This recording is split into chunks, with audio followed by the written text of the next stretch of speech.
Well, it is my favorite sandwich. Let's try a few bites. So they each try a few bites at the same reaction. We tried a few bites, right?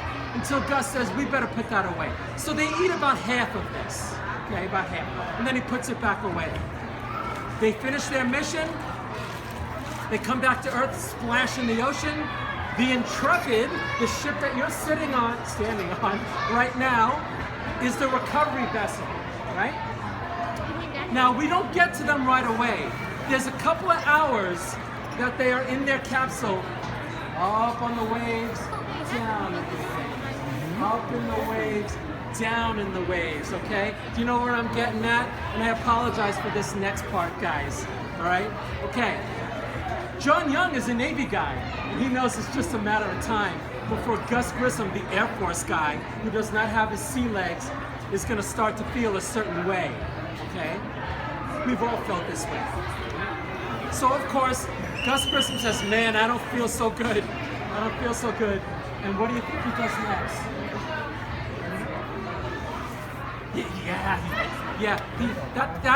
Those few bites of the corned beef sandwich come up, and it goes all over him.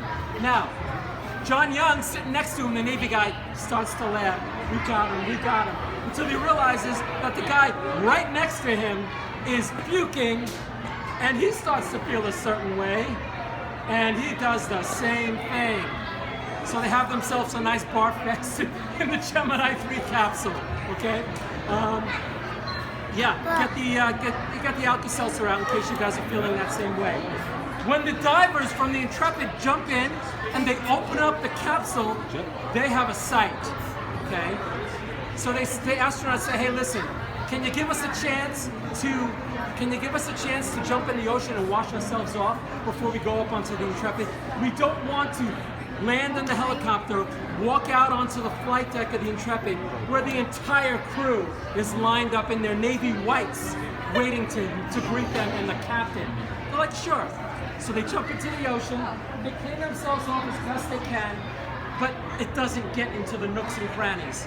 So the diver says, hey, I tell you what, we just happen to have a pair of Intrepid bathrobes on the helicopter. What it was doing there, I have no idea, but they had them. What about those? So they said, we'd appreciate if you give those to us. So they change, they hoist them up to the helicopter, something like what you have over there, all right, behind you. They land on the Intrepid and they walk out into bathrobe. They walk out with bathrobes on instead of dirty spacesuits.